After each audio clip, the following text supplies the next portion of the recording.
पिला माने आज आलोचना करिबा नेचर ऑफ ए क्रिटिक बा ड्यूटी ऑफ ए क्रिटिक जे समस्ते क्रिटिक होइजिबे तार किछि माने नाही जे समस्ते क्रिटिसिज्म करिवे तार किछि माने नाही तेणु समालोचकर किछि धर्म रही से जो धर्म विषय आज आम आलोचना करिबा। Let us start. प्रत्येक व्यक्तिर पिला माने प्रत्येक व्यक्तिर गोटे गुण रही जहाँ आम चिंता और चेतना शक्ति सहित जड़ित। यही शक्ति को कौन कह जाए ना यही शक्ति कह जाए भावयत्री शक्ति। भावयत्री शक्ति तेणु यही शक्ति समीक्षा करिवार बा क्रिटिसिज्म करिवार प्रवृत्तिटा जात होता है। किंतु समालोचना करिवा एक सृजनशील व्यापार। तेणु आमरे जीव जगत रे सृजन कर्म परे समालोचनार उद्भव घटी।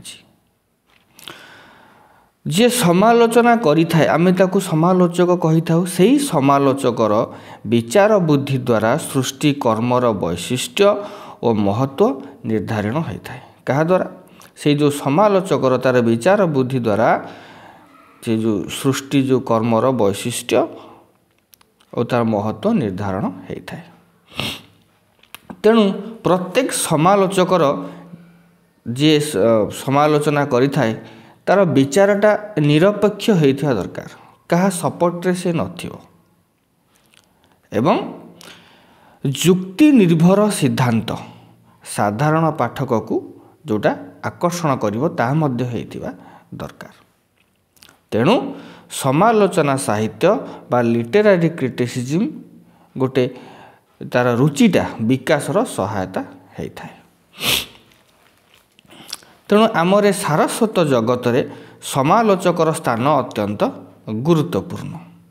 से विचारशील होइथिबा दरकार, विज्ञ होइथिबा दरकार, दूरदृष्टा होइथिबा दरकार, अनासक्त होइथिबा दरकार एवं निरपेक्ष होइथिबा दरकार।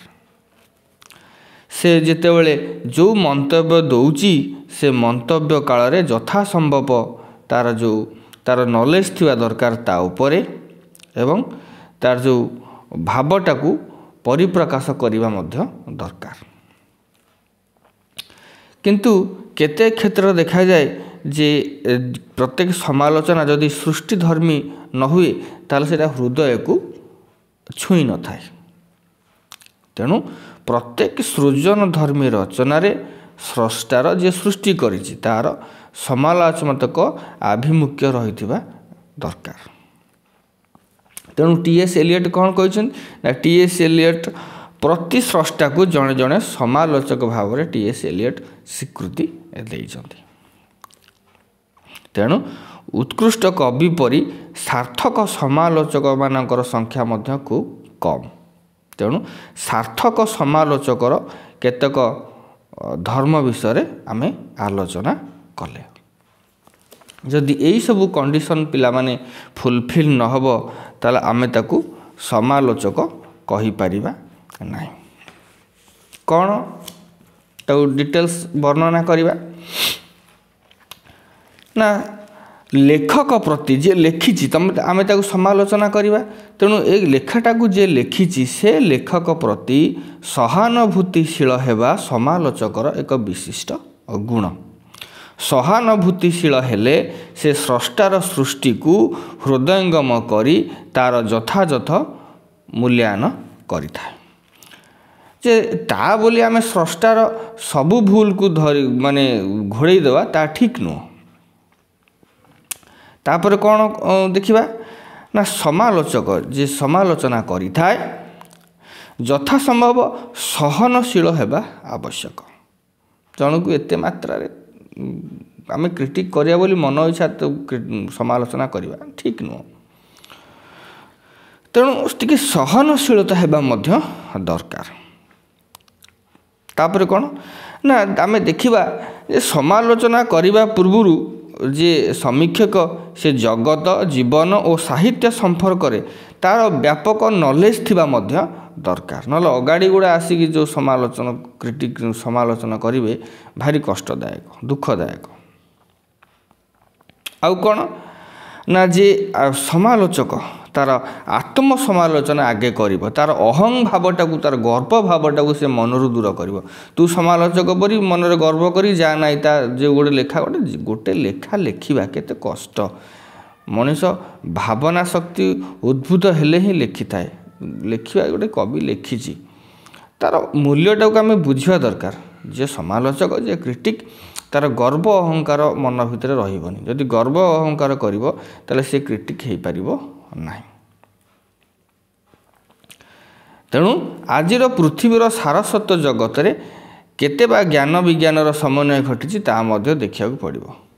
ଏଣୁ ଯେ ଲିଟେରାରୀ କ୍ରିଟିକ୍ ତାକୁ ବହୁ ଶାସ୍ତ୍ରଦର୍ଶୀ ହେବାକୁ ପଡ଼ିବ। ସବୁଆଡ଼ୁ ସେ ନଲେଜ ଗେନ୍ କରିବାକୁ ତାକୁ ପଡ଼ିବ। ତେଣୁ ଆମର ଯେଉଁ ଯୁକ୍ତିନିଷ୍ଠ ବିଶ୍ଳେଷଣ ଯେଉଁଟା ଆମେ ଯୁକ୍ତି ମାଧ୍ୟମରେ ଯେଉଁଟାକୁ ବିଶ୍ଳେଷଣ କରିଥାଉ ସେଇଟା ଗୋଟେ କ୍ରିଟିକ୍ର ହେଉଛି ସବୁଠୁ ବିଶିଷ୍ଟ ଗୁଣ। ତେଣୁ ପିଲାମାନେ ସମାଲୋଚକ ଯେଉଁ ଆମର ଲିଟେରାରୀରେ ଅଛନ୍ତି ବିଭିନ୍ନ କ୍ରିଟିକ୍ ସେମାନେ କ'ଣ କରିବେ ନା ନିଜର ମତାମତଟାକୁ ପ୍ରକାଶ ନ କରି ଯେଉଁଟା ନିରପେକ୍ଷ ମନ୍ତବ୍ୟ ହେବ ତାହା ପ୍ରକାଶ କରିବା ଦରକାର। ତେଣୁ ପ୍ରତ୍ୟେକ ସମାଲୋଚନା ବ୍ୟକ୍ତିନିଷ୍ଠ ନ ହୋଇ ବା ଗୋଟେ ବ୍ୟକ୍ତି କୈନ୍ଦ୍ରିକ ନ ହୋଇ ଯେତେ ସମ୍ଭବ ବ୍ୟକ୍ତିନିଷ୍ଠ ନ ହୋଇ ଯେତେ ସମ୍ଭବ ବସ୍ତୁନିଷ୍ଠ ହେବ ତାହା ହେଉଛି ଗ୍ରହଣୀୟ। ତେଣୁ ପିଲାମାନେ ଆଜି ଆମେ ଆଲୋଚନା କଲେ ଗୋଟେ କ୍ରିଟିକ୍ ତା'ର କେଉଁ କ୍ୱାଲିଟି ରହିବା ଦରକାର। ସମସ୍ତେ ଯଦି ଆମେ କ୍ରିଟିକ୍ ହେଇଯିବା ତାହାର କିଛି ମାନେ ନାହିଁ।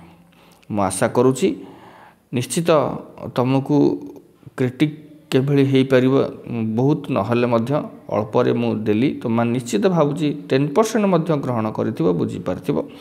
ଆଜି ପାଇଁ ଏତିକି। ନେକ୍ସଟ କ୍ଲାସ୍ରେ ଦେଖାହେବ ଆଉ ଗୋଟେ ସବଜେକ୍ଟ ଉପରେ। ଆଜି ପାଇଁ ଏତିକି ରହୁଛି। Have a good day.